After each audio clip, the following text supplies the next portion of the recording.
Thank you for joining the Broadway Drumming 101 podcast with your host, Clayton Craddock.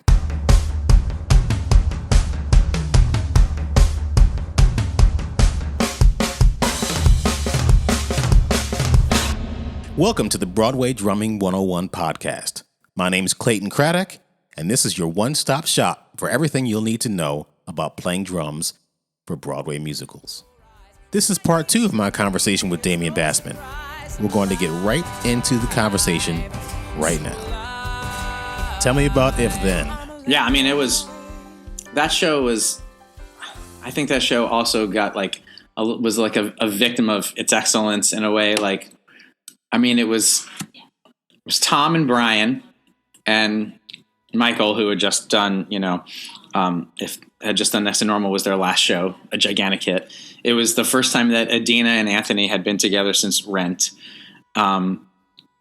It had so many, it had LaChance, which was like her first big show since Color Purple. It had Jen Colella, it had Jerry Dixon. I mean, it was an embarrassment of riches in this show, and Starobin was orchestrating again. So it was, I think the expectations were so gigantic that there's no way it could have lived. How do you live up to Next to Normal and Rent, with the addition of Jerry Dixon and LaChance and Jen Colella? It's just crazy.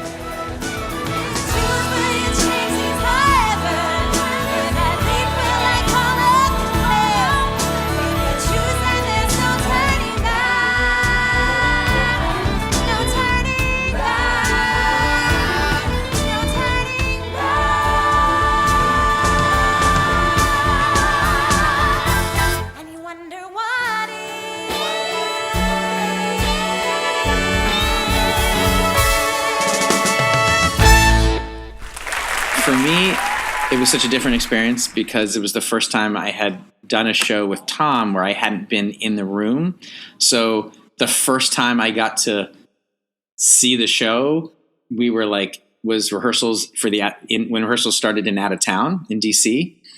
And I was like, what's happening? It was so weird to be playing songs that I didn't know when they were already happening. And I didn't know the story and I was trying to play catch up. But the music was great because it was Tom Kitt and the lyrics were super brilliant and funny because they were Brian Yorkie. So the piece was great.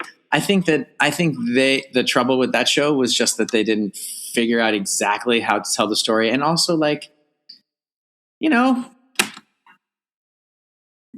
all audiences are that smart. I mean, you really had to pay attention. You really couldn't passively consume that show. You had to pay attention the whole time. And not everybody wants to think when they go to a musical. I think people go to a play with a different expectation than a musical sometimes. And so I think it suffered from bloated expectations. But I think it was a great piece and the music is great. And anytime I get to play a song from there, I'm always like, oh my gosh, this is such a great song. It did well. And, I loved what Adina did, but Adina can be polarizing. Some people don't like her voice. Some people do, and it is what it is. So, but I loved that experience. I thought it was great. And I also got to meet some great people like Tamika Lawrence, who then I, formed a band with and played with her for a while. And she's a freaking force of nature. And first time I got to work with Pearl Sun and a whole bunch of great people that I met on that show. But that's the fun thing, about doing shows is all the people you meet and then get to work with afterwards. So. Speaking of great people, tell me about the Kristen Chenoweth show. I'm a little speechless when it comes to Kristen. I just think that she is like a timeless classic talent that would have been, Barbra Streisand if she was born then. She can sing. She can legitimately, people say that about everybody, but she can legitimately sing anything. She is the only person I've ever met that is nicer than her public persona and more talented than her public persona. Behind the scenes, she's even more Kristen than she is in front of the scenes. She's an amazing boss. She's so much fun to work with. She's an incredible musician and she's just really exciting. And, in terms of kind of living your dream, playing with her is as close to being successful, I guess, in quotes, as I have with anything that I've done.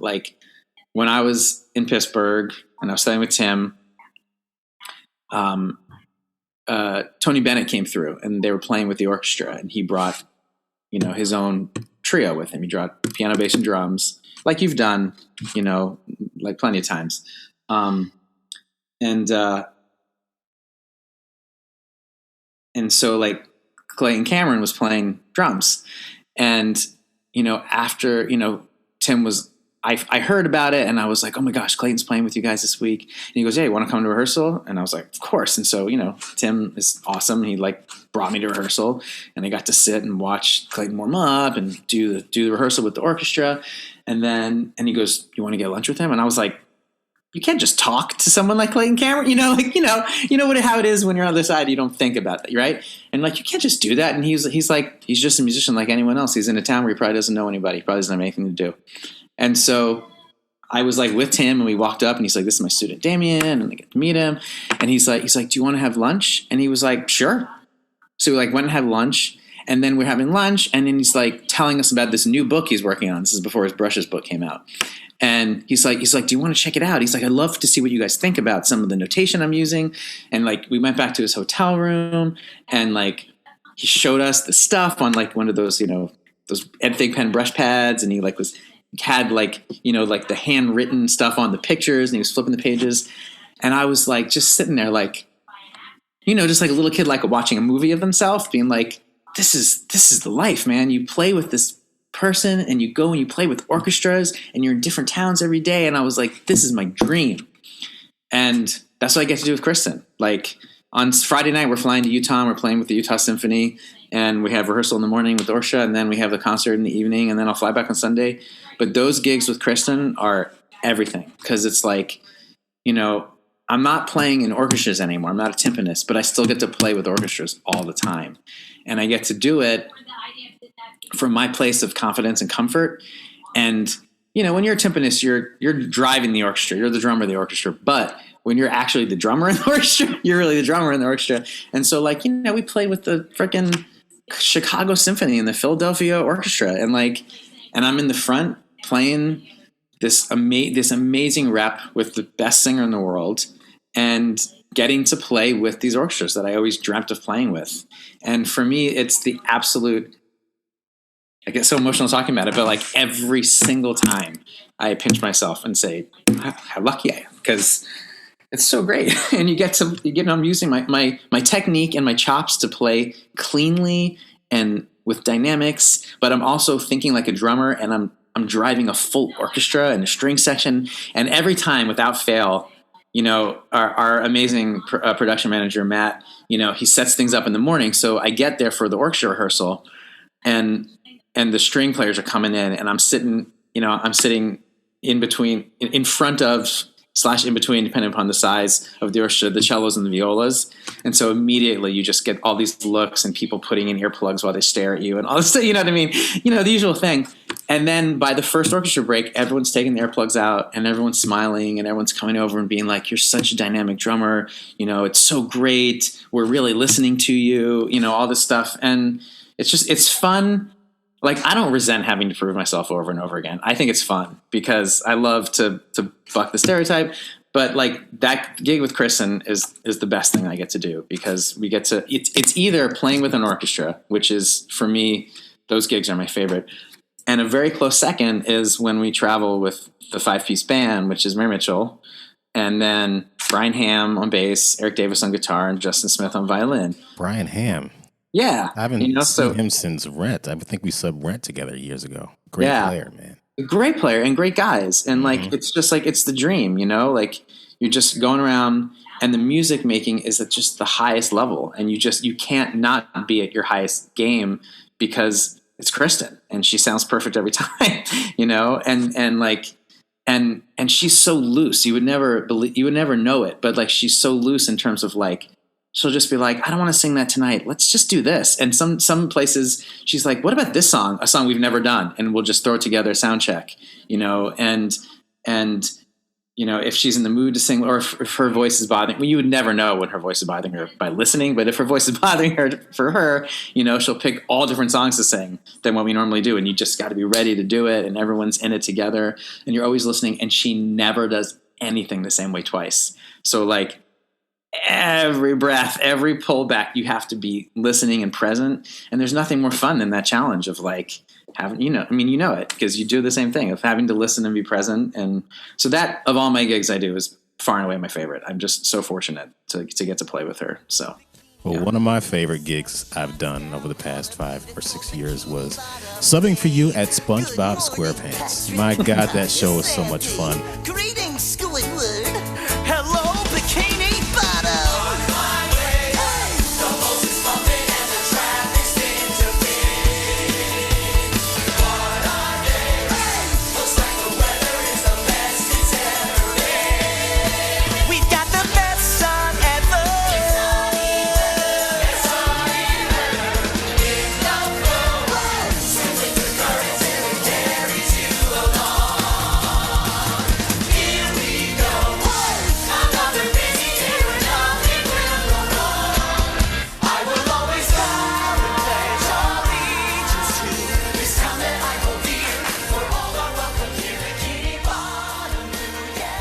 Not only was the show fun, it looked great for the audience because, one thing a lot of drummers on Broadway don't do, or musicians in general, they never see their shows.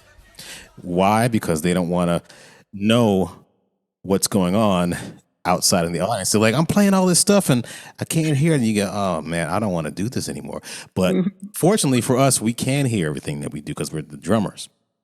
But man, that show was so much fun, and was so much fun subbing for you. And of course, me having to go back to my technique in junior high and learn how to play traditional again.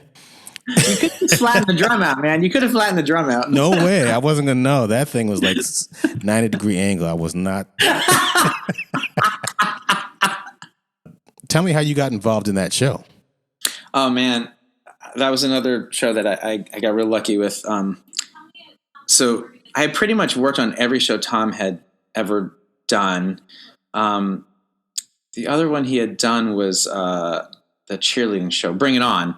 But I got to do the pre-production workshops for that. I just didn't do it because that was a tour and not a Broadway show, and I didn't want to do a tour.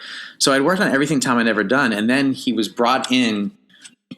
After the show had already been workshopped and stuff, Tom was brought in to SpongeBob to orchestrate it, and he told me he was working on the show, and I was so jealous because, Tom and I met when we were kids, and we're really close friends, and I feel really fortunate for that personal and professional relationship. But then when I didn't get to work on that show, I was like heartbroken because I was like, oh no. And I didn't have a gig at the time. So also financially, but, it just sounded like fun. And there was this guy that was working on the show that was a Foley artist. And so he was doing kind of what I had done on my shows, which was like, he was playing drums and he was also doing all the other stuff. And Tom said, they had done a few workshops and stuff. And he said, down the line, it's very likely that I'm going to want to split that book up because, the Foley artist can't really play all the drum grooves all the time if he's doing the Foley. And he's like, would you be interested? And I was like, of course I'll be interested in doing anything you're doing. And so it eventually got to that point where it was slated for Broadway. And then Tom said, listen, we need to break this book up. So I'm coming into this new situation where I'm going to have to work with a percussionist. And Tom had said, think of some percussion stuff he could do for tunes when he's not playing drums, when he's not playing Foley stuff. He's like, because I want to utilize him. I don't want him just to be there for the Foley stuff. And I was like, okay, well, I don't know what this guy can do. I didn't know.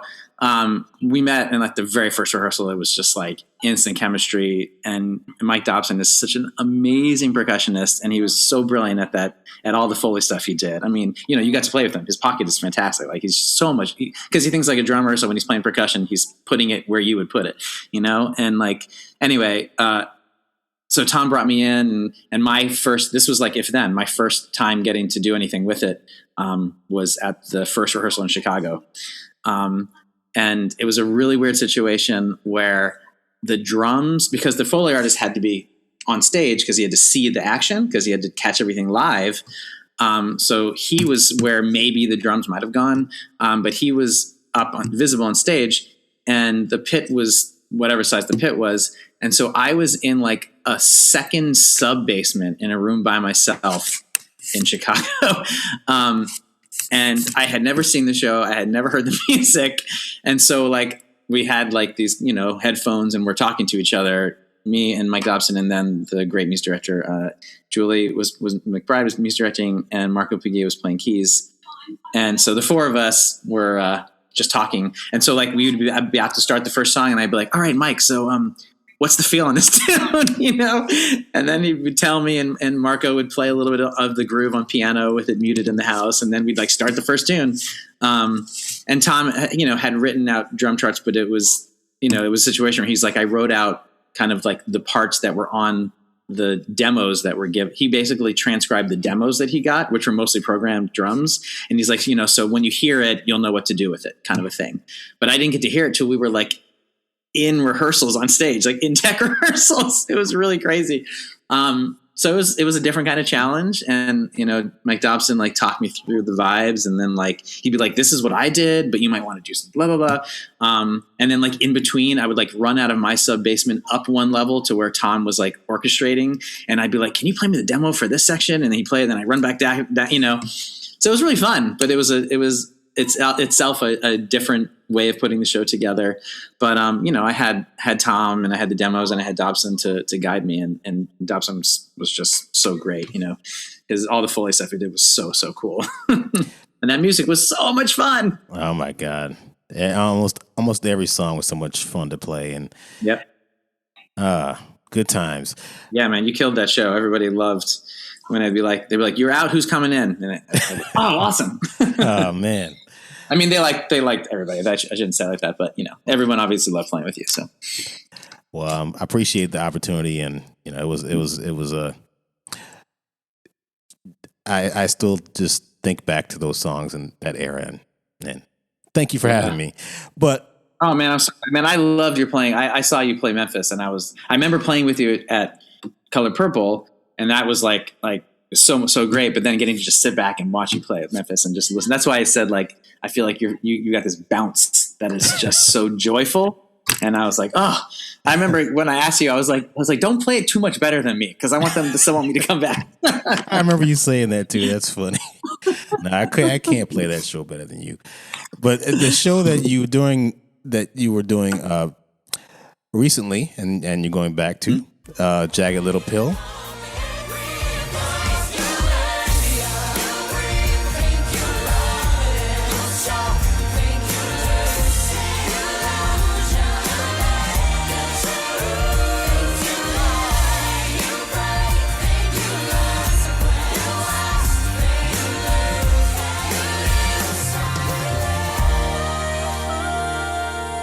Yeah, this is cool. This was a unique situation because even though SpongeBob was a bunch of pop tunes, they weren't new tunes. I mean, they were new tunes. So like you didn't have to reference anything in terms of what you were creating. But this was obviously, I mean, dang, this record, this record it loomed huge for me. I was in college when I heard this record, and then grad school, and depending upon where I was in a relationship, like each different song was my favorite song at the time, and it was just like so huge in the zeitgeist. When Tom told me like a year before the first workshop, he's like, I have a meeting with Alanis Morissette about adapting. So this good friend of his had the idea, and then like approached Alanis people, and eventually she agreed to take a meeting, and took a meeting with him, and it worked out. So then like Tom was going to get to meet her, and I was like, are you kidding me? I mean, it was kind of the thrill we had when we started working on American Idiot, which I also worked on, and I ended up not doing because the out of town conflicted with Next to Normal and my wedding, so I wasn't able to do that show. But I had done those drum parts and everything, and that was really exciting, getting to meet that band. But then so this was like getting to meet Alanis. Tom was getting to meet her. I wasn't getting to meet her. And he's like, we'll probably do a workshop, and maybe like if it goes well, like next year or something, would you want to do it? And I was like, that's the most ridiculous question you've ever asked me. Like, of course. So then when it was like finally going to happen, I was like, okay, I gotta study this record. And it was really interesting because if you listen to it now, the story of that record is that a lot of the demos made it onto the record. And so, she and Glenn Ballard had like programmed drums and like recorded live guitars and vocals over like bass and drum loops and things. And, Flea ended up coming in and playing some of the bass and different people, but, a lot of the stuff is loops. And then they had, Glenn Ballard had done a session with this guy, Matt Log or Loff. I'm not sure how his name's pronounced, but so like the live drums is this guy that just got lucky and got to do the session when he was like in his 20s, got called in to do a session for this unknown Canadian artist, and, so when I went to listen to the album, I was like, okay, this is a good opportunity to sort of do my little thing, which is like that idea of like combining the percussionist and the drummer at the same time, only instead of a percussionist, I'm combining like loops and drums at the same time. And Tom had asked me if like, should I program the loops? And I was like, no, I don't want I want everything to be live. I want to recreate the loops. And then once I figure out how to recreate the loop, play the drum part on top of it. So that was sort of my thinking as a starting point, was like, figure out how to recreate the loop that sounds a little more organic and earthbound and grounded. And then put like a nice, simple, clean rock drum part on top of that.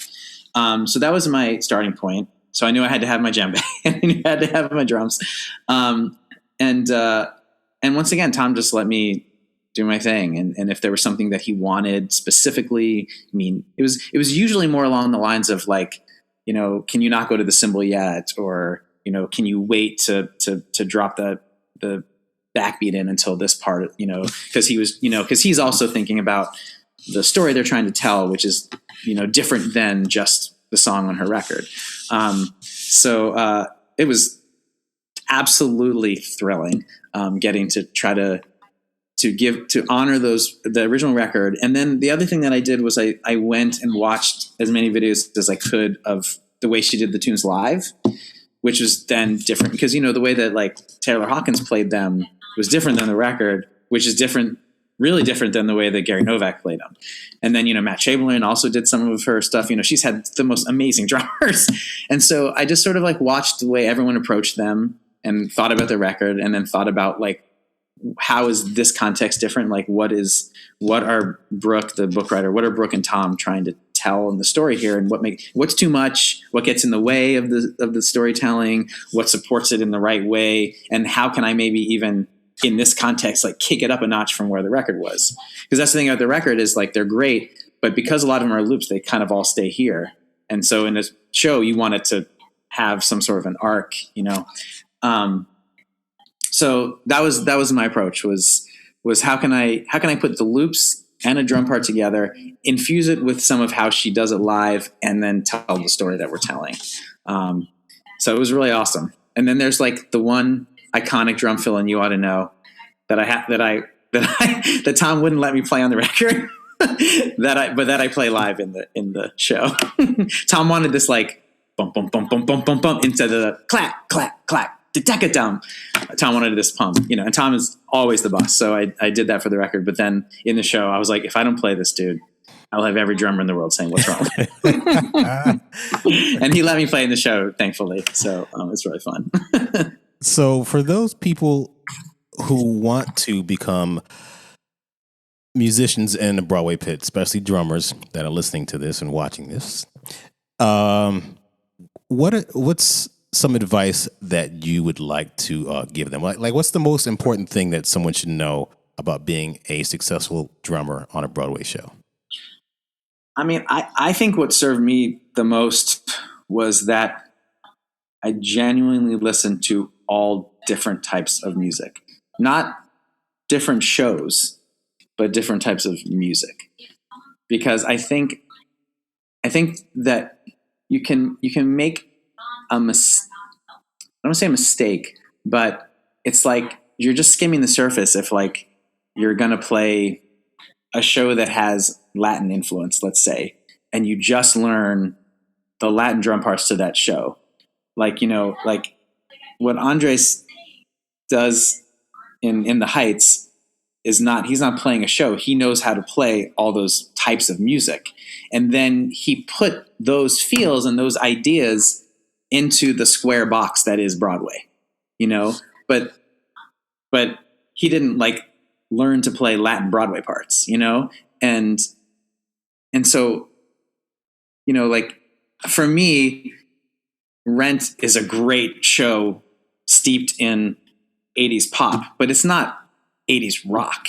It's still a Broadway show that is influenced by the rock genre, but it's not rock. Like if you want to learn to play Rent, listen to 80s rock that would have influenced the composer, and then go play those drum parts with that in the back of your mind and that in your pelvis and that in your chest when you play those parts. And I think that's incredibly true for anything that's jazz based, especially like Broadway swing is not swing music. So if you can go back and play along with, Count Basie and find that pocket, and then when you play an early Broadway swing, you understand where that type of swing is coming from, So I think the biggest thing is don't study Broadway music, study music. And then when you're playing a show that is a specific genre, listen to music that influenced that genre and go back as far as you can. Like when I was in Absolute Ensemble, we got to play, with Marcel Khalife, who is like the Bob Dylan of Lebanon. He's like a national icon, folk singer, musician, composer. And so I was like, okay, we're playing with Marcel Khalife. Let me get his records. And I listened to it, and it had all this like, darbuka flavor in the drum set. And I was like, well, let me go back a step. And then I like tried to listen to some like folk singers, Lebanese folk singers. And then I was like, okay, and I went back into the earliest stuff I could find of that, which is just like this female singer, like field recordings of like a female singer and somebody playing a single rick, recorded in like the mountains of Lebanon in the 1915 or something like that. So you understand where it comes from. And then when you get up to today's point, because they've also listened to rock music and all the stuff you grew up listening to, you understand where the kernel came from. So for me, that's my biggest thing, I think. And I still do that now, like I did for Jagged Little Pill. I didn't just like listen to the record and learn that record. I was like, let me find every live performance I can find. Let me figure out what these loops are doing. Let me think about the style of those, and then you put it together and then you make your own choice. But it's a more informed choice, so you're coming from somewhere. And when I need a refresher, I definitely don't listen to like my recording of the thing. I'm going to listen to like Gary Novak or Taylor Hawkins playing it live to remember where the like impetus came from that made a stadium full of people scream, That was one of the more important things that I got from subbing at SpongeBob is that all of those songs had a different feel and they come from different genres. You had the gospel thing, you had the modern pop thing, you had Aerosmith. And if you know how to play those styles, it becomes easier to fit in when you're required to play, that open hi-hat on, what's that song, the Aerosmith song? I don't remember, but I know what you're talking about. the Electric Skates tune. Yes. So it becomes, you come from a more authentic place. Yeah, and totally. A lot of people that either want to sub for me or, have tried to sub, and then when I hear them play, I can instantly tell that they're not really coming from the place of knowing the music. They have learned all the shows, but they don't really know where it comes from. And I think what you just said is very, very, very important. A couple other things about being a Broadway musician or a musician that does Broadway shows. What are things that drummers should never do in a Broadway pit? This lesson took me quite a while to learn. I will be honest. It was something that I had trouble with. And I had to have two close friends that are much more important than me. Like, I don't want to say sit me down, but kind of sit me down and tell me this, which is that nobody cares what you think. That's a really big one. And part of it was because my first real Broadway show, Color Purple, I was hired specifically because like Don Bird wanted to know what I was thinking and what I wanted to play. And then my second show was Next to Normal, which I had like helped create. And so I thought that my opinion and ideas were welcome. And, like if you're talking just like the bass player, it might be, but don't talk beyond your peers, because you're not there. You may, we all know this as musicians, because musicians have a sense of, we have a sense of rhythm and timing, and we can feel right away in a reading when a scene doesn't make sense because it's not sitting in the flow correctly, or, the style of song, or even just a single line just is like making a hiccup in the flow of a scene. We can feel it right away, and we can probably fix that. And stage crew, maybe even equally so. Stage crew can always tell like that song doesn't belong on the show. Like they always know, which is the dud. But nobody cares what we think because we're not the creative team. And it's really hard to learn. Like, I don't want to say it like this, but it is a little bit of like, you have to learn your place, and our place is, do your job and do a good job. Doing that. I think that's one of the biggest things. And that's a lesson that took me the longest to learn. I was never saying anything bad, but I was expressing my opinions alongside of the creative team. And then I had to be told like, everybody loves your playing and everyone loves you, but you can't tell people what you think about stuff. And I was like, it was hard. I felt like, I was 5. I felt embarrassed and stupid, and then I was going to get fired. But it's just part of the scene, and that's the truth. And I think that's important also. Like, that's why we all have side projects, like, so that we have a place where your opinion is what matters. That's why I have a band with Lauren Patton, and we have a gig in a couple of weeks, and we have a text chain this morning where we're all deciding, what are we going to play? No, I don't think so. This is why. What about this? So that you can have a place where your creative input is valued. And I know that my musical creative input is valued on the shows that I get to work on. But beyond that, it's a hard lesson, but you can't have an opinion. You can have it, you just can't express it. I think that one. And the other thing is to just respect the MD.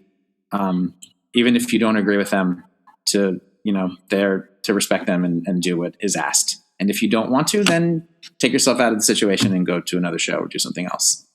It's kind of a segue, but what are things that drummers should always do in a Broadway pit? Speaking of the MD, follow the MD always.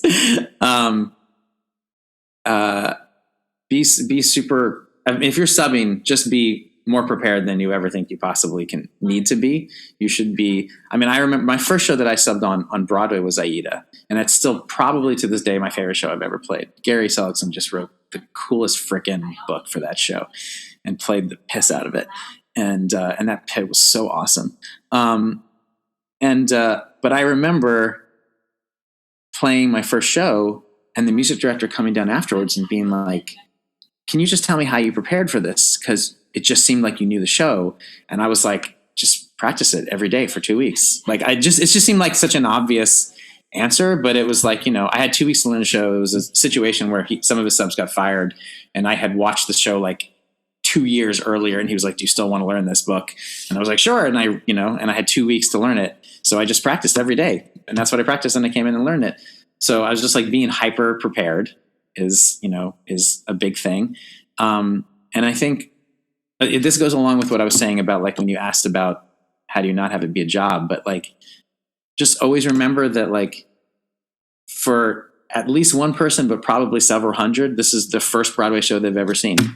And so every show should be your first show. Like, you should play it with as much care and attention to detail and mental presence as you do after you've done it 100 times, if you're lucky to do it 100 times. I think that's really huge, to just like, if you don't want to be there, don't take the gig, but always show up like knowing it's someone's first show, or it's someone's anniversary, or somebody saved up for months to be able to afford to buy this ticket, and just play the show with the most respect you possibly can for the material. Because that's what it's really about. You're just a hired hand. You're just there to communicate the larger vision of the show. And my teacher again, Tim Adams, he said something to me once about like, he said, we're just hired help. He goes, when you play a gig, where do you enter? Through the kitchen door.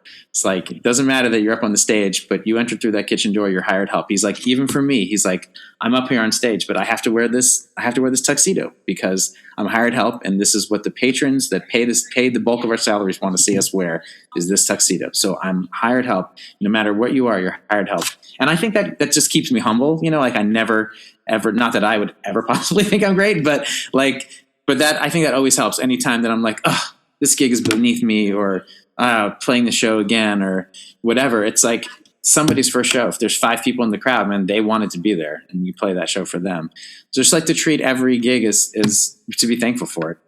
And I felt this way before COVID, but even more now. It's like a real awareness of that sort of like just appreciation and gratefulness, without being in any way like hokey or hashtaggy. Like it's a sincere sentiment. Like I really am someone that's always grateful every time I get to play. So, what kind of drum gear do you use, and why do you use it? And do you have any endorsements? That's a cool question. I pretty much mostly just play vintage drums. I just love the old, warm, resonant, punchy sounds of old drums. So I mostly play vintage Gretsch drums in terms of bass drums and toms. They're all vintage Gretsch. The kit that I use those vintage drums for Next to Normal, but otherwise I always use this really great Ames kit, which I guess is technically vintage now since it's the 80s, but it's not, I'm talking like when I say vintage, like 50s, 60s. This great Ames kit that sounds really warm. And I like smaller drum sizes. I like to use smaller drums that have die-cast hoops that I can tune down, so they have like a punch, but also a lot of resonance.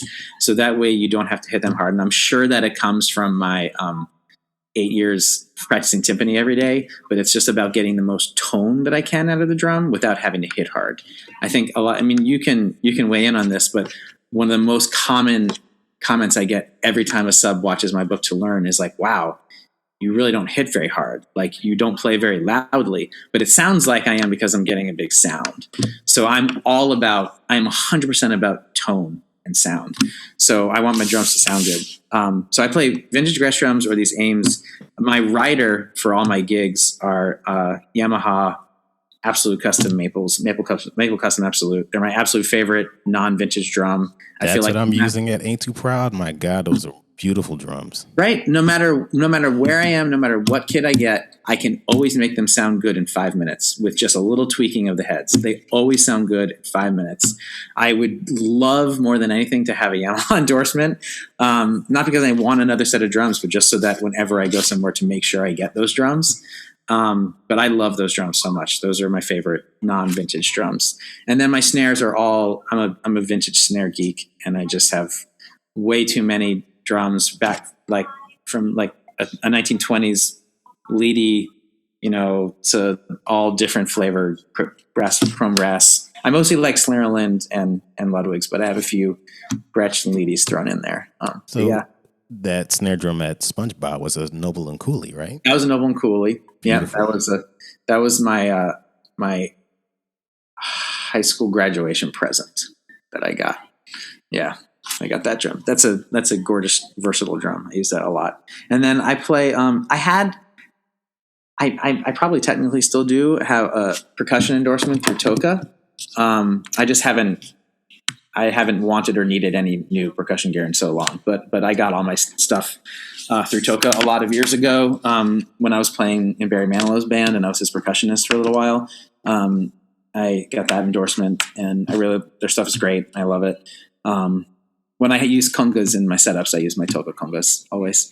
And then I had a Zildjian deal. I don't think I have that one anymore. For me, I just didn't keep that up because I found that I could never play just one cymbal brand, and that's just me. It's just my ear, but I just really love a whole different wash of colors. So like on my kit at Jagged, I've got Zildjian, Heisty, Sabian, and Istanbul.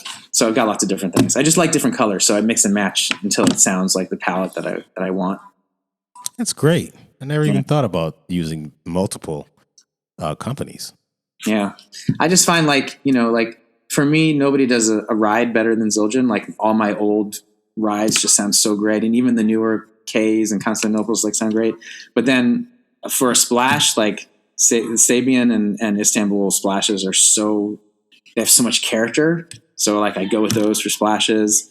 And then I like some really old Zildjian hats that I have, but then crashes, like Peisty crashes are so cool, and they have all these different lines, and it's fun when I mix a Peisty with a Sabian crash. They have such different like overtone profiles that when you play them together, you actually, sometimes when you play crash, they just kind of it becomes a wash. And I like to hear the entrance of each instrument. Like if I'm hitting this crash and then that crash, it's because I want another, I'm making another comment.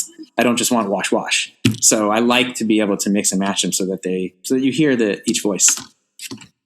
What are some of the projects that you're working on at the moment, and do you have anything that you'd like to promote? Well, we're still a little shut down. So I don't have a lot of projects.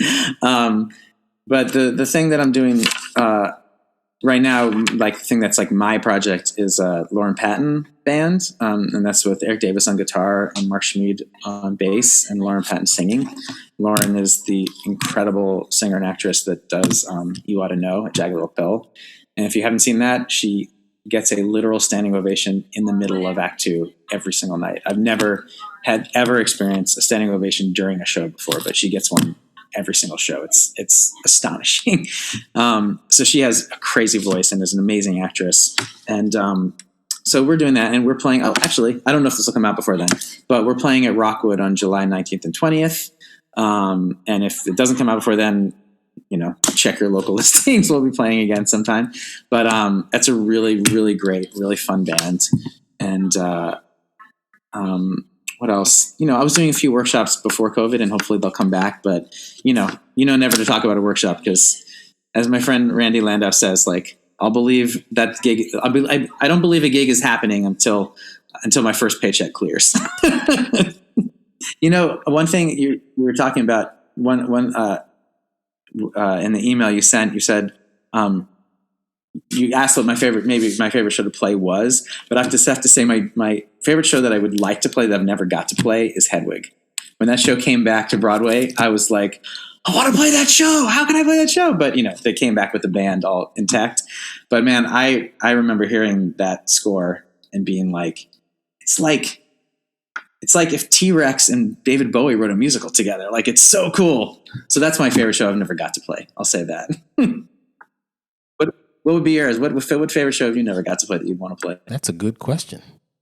Yeah, I think I played all the shows that I've wanted to play. Subbing at Rent, I was just like, I said to myself, it was like 2008, right before it closed. I was like, man, if I can get my own show where I'm on stage playing like rock music and music that I love, I'd be in heaven. Mm-hmm. And then about a year and a half later, I started on Memphis. I'm like, this is the greatest thing ever. I can't believe I'm doing this for a living. I'm playing music that I love. And like what happened with you, you got to create a lot of the parts. Even though with David O'Brien, he was like, just do bing, ga, ding, ding, ga, play it like Tico would do it. And I'm like, again, knowing the fact that I know who Tico Torres was and knowing Bon Jovi music, he just wants meat and potatoes. So I got to play a lot of meat and potatoes. And then I threw my own little thing in from, here and there with some of the other gospel or funk type of grooves. Yeah. But that was by far my favorite show to play. But, talking to different people on this podcast, and I was just talking to Bill Lanham, who did Evita, and playing the song And the Money Kept Rolling In. That was so much fun to play because it was in 7, and it reminded me of the breakdown in Tom Sawyer. So I used that reference. I was like, man, if I can play that, then I can play this. But yeah, it's funny. That's a good question. I don't know if there's one show that I haven't played that I'd like to play. I'd have to think about that. Maybe I'll come see yours. And man, I wish. Yeah, you would have so much fun playing that show. I wish that Phil Collins got to write Tarzan, and the music was great. But I wanted an early Genesis musical, because that is some cool mixed meter funky drum stuff. It's a kind of an interesting question. I used to come up with these ideas, but I don't want to do it anymore because I'm coming up with all these ideas, and one day it's going to be an actual thing. Just joking about, yeah, man, I wish there was a P-Funk musical because, I don't know what happened to the Mothership Connection, and I think it was supposed to be, but, George Clinton's legal things were always a nightmare, but, that would be a wonderful thing. But I was, what about a Rush musical? Moving Pictures, the musical. But then I got to stop talking like that because one day, because we have Tina, we have Jagged Little Pill, we have American Idiot. All these bands from, classic, rock or pop artists now have their own musicals. Sting, Last Ship. What's that? Sting, exactly. And now I hear Bryan Adams has something and Don McLean, and I'm like, So anyway, I would, I couldn't play a Rush musical, but everybody's like, you know what? You know who you need to have on that? Joe Bergamini. Oh yeah, because he was his man. He was his drum tech. Yeah, exactly. But yeah, I wouldn't mind a funk musical. that'd be pretty sweet. I'll step in for the Yes musical because now we're talking. Bill Bruford is my other. Bill Bruford and Stuart Copeland are my other gigantic influences, and those guys, I'll step in for their musicals. Fragile the musical. Fragile the musical. Yes. Close to the Edge, or Synchronicity the musical. Synchronicity, yeah, that's a little more straight ahead, but I can take that as long as we throw in some of their early stuff, Like Next to You. What's the first song on the first album? To You. Yes. Oh my God. All that stuff. Yeah, absolutely. It's funny, that song and stuff from that era. I did some recording with Anya Singleton, and there's a song called man, my memory is terrible, man. It's 12:15 p.m. and my memory shot. I need some more caffeine. But there's a song that I played on that I kind of channeled Stuart Copeland because it was that kind of groove. But anyway, I digress. There's a lot of Stuart Copeland in my drum parts. I heard that Taylor Hawkins was a big Stuart Copeland fan, or is a big Stuart Copeland fan, and a lot of stuff that he played on a lot of the Foo Fighters stuff. He said, "Yeah, I got that from Stuart Copeland playing, on the bell, the cymbal," and I was like, "Nah, I listen to it and I hear it." Yeah. It's always interesting to hear people's influences. That's why I'm glad I talked to you. Now I understand you much better than I used to. It's all about that, though. It's the fun. It's the fun, though. It's like, when actors do roles, they do good ones. They do so much research, and they ride in a cop car, or they go to the office, or they, read papers and books that they care. It's like musicians just like get the music and then learn the notes. But it's like there's so much more, and I feel like that's something that my classical training really did for me. Is I brought over the respect for the material and the element of a thorough study I bring to whatever genre of music I'm playing. And I think that just, it helps make it more interesting for me. And I think that it communicates more to people that are listening. I feel like it does, something does. I always like to find out what the origins of things are. Like, for instance, you think about somebody like Taylor Hawkins. It's like, well, who was he listening to? He was listening to somebody like Stuart Copeland. And it's like, who was Stuart Copeland listening to? When you hear like people like Neil Peart and people he liked, God damn my memory, the drummer for The Who, Keith Moon.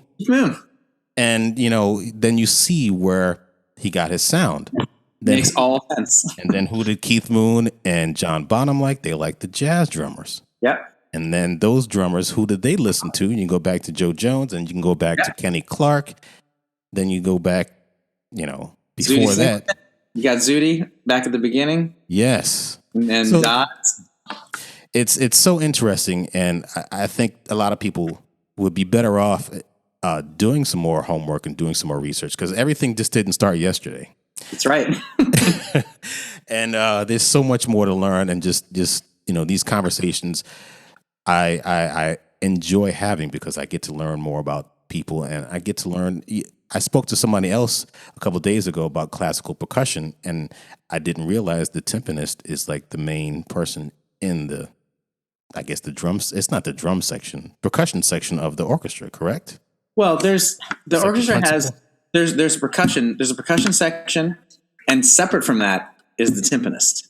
And in the percussion section, you usually have a principal, and then an assistant principal, and then one or two section players, depending upon the size of the orchestra and what their budget is. And the assistant principal percussionist is also usually the assistant principal timpanist. But the principal timpanist is very frequently the second highest paid person in the orchestra after the concertmaster. Because the timpanist is the tonal and the rhythmic center of the orchestra. Where the timpanist puts the note in relationship to the conductor's baton is basically the pocket of that orchestra, if you think about it. And everyone, if it's an orchestra that listens, I mean, obviously the timpanist isn't ignoring everyone else, but like, it's about like, I mean, when I was a timpanist, like I would be thinking like, am I playing with the brass right now? I should breathe and think of the tension required with my lips to make a sound come out of a brass instrument. That's how I'm going to play and where I'm going to put that. Am I playing with the strings? Okay, that's about lifting and placing a bow and friction and weight. So I'm going to play it like that, you know? But because our instrument speaks immediately, where we put it, we have to wait or anticipate or place right in the middle of the pocket. And that is the beginning of the sound and the placement for the whole orchestra sound, right? And so the timpanist really determines so much of the character of an orchestra's signature sound, which is why when I heard Cloyd Duff play, I started buying every Cleveland Orchestra recording I could to understand like how does he shape and move that orchestra, as opposed to Saul Goodman in the New York Phil, or as opposed to Hinger in Philly, or in all these different orchestras. And it was so illuminating. And that's still what I think of when I'm playing with a pit band. It's a little different because we have a click, so then you're in relation to a click. But when I'm playing with an orchestra with Kristen, and I'm like, okay, I need to lean forward and bring the orchestra with me here. Okay, I need to make sure that like my snare drum is a little bit later so that the string players relax in this part of the tune, because I know Kristen's gonna get soupy here and whatever. And like, I think that is like 1,000,000% informed the drum set player I am, is thinking like a timpanist, because a timpanist's job is to be the tonal and rhythmic center of a full orchestra. And that's a lot of responsibility. I didn't do very much at all. I mean, I don't think the last time I really played like in an orchestra was in college, and I was in the concert band, and I didn't know what I was doing, and I was trying to keep up. But that wasn't my major in college. It was, just a serious hobby, and I just loved it. I loved being in the fine arts building because I was in the marching band, and so I did that a little bit. But being in New York, you're going to run across situations where you're going to be playing with a bigger group, and being even in a band like Ain't Too Proud, there's a lot of people and playing with violins. But when I did Cats, I subbed for Bill Lanham at Cats. Now, I didn't realize how different that was.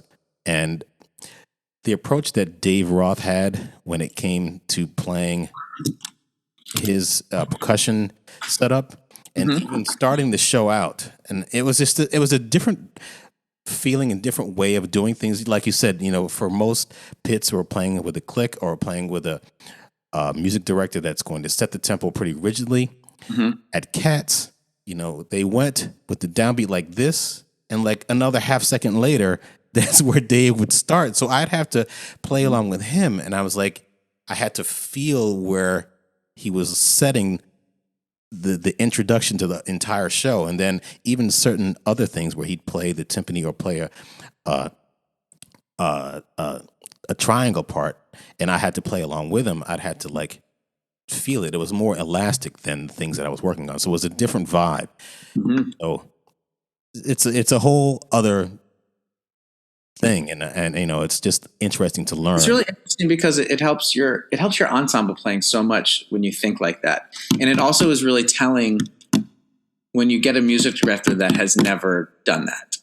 Like you get a music director that hasn't had a lot of practice listening and breathing and reacting, and has only done like cabarets and following singers, right? Because it's a real different thing. And then you get someone you're lucky you get to play with Sheldon all the time. So it's like, someone like him that's like listening and like music directing by where he puts things, not by where he shows things, and it's a whole different experience, Question for you. Where can people find you? And, do you give lessons in social media other than Facebook? Oh, man. I wouldn't say that I'm like Gene Hackman in the conversation, but I kind of keep off the grid to an extent. I'm on Facebook, and that's probably like the easiest way to find me. And one of the reasons I stay on Facebook, to be perfectly honest, is I do find that I get work through there because it's an easy place to find people. So it's just Damien Bassman, Damien Bassman. I'm on Facebook, and you can find me there. And I don't do very much promoting of what I'm doing, but I do usually promote when my band plays. So I will always post like if I'm playing with like Lauren or something like that. That's my project. And but no, I'm not on Twitter or Instagram or Snapchat, TikTok. It's a yes, Snapchat. You can find me on Friendster. MySpace. My MySpace page is still there somewhere. Wow.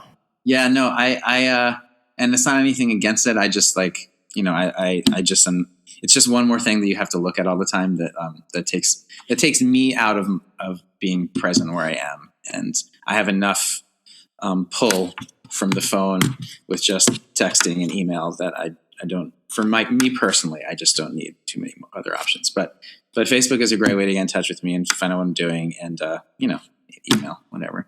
But yeah, that's about it. Ladies and gentlemen, Damien Bassman, the amazing person. I love this chat, and thank you for taking time out. And I'm looking forward to actually seeing you in person outside of the grocery store. Last time we saw each other was at the old Fairway on 125th Street. That was during the all pandemic. masked up and in the like survival mode shopping. I was getting a whole like series of toilet paper. No, I'm just joking. Anyway, Thanks again, and we will definitely talk soon. Thank you for having me, man. It was really a pleasure, man. Always talking to you.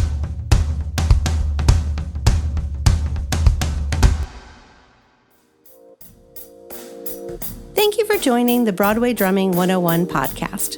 If you like what you hear on the show, subscribe to the Broadway Drumming 101 newsletter at broadwaydrumming101.substack.com. That's Substack, substack.com. The Broadway Drumming 101 newsletter is your one-stop shop for everything you'll need to know about playing drums for Broadway musicals. When you subscribe to the newsletter, you'll learn about what it takes to be a successful pit musician with content delivered directly to your email inbox 2 to 3 times a week. As a paying subscriber, you'll receive behind-the-scenes access to the life of a musician who makes a living on Broadway. You'll also be able to read every post, not just those occasional free ones.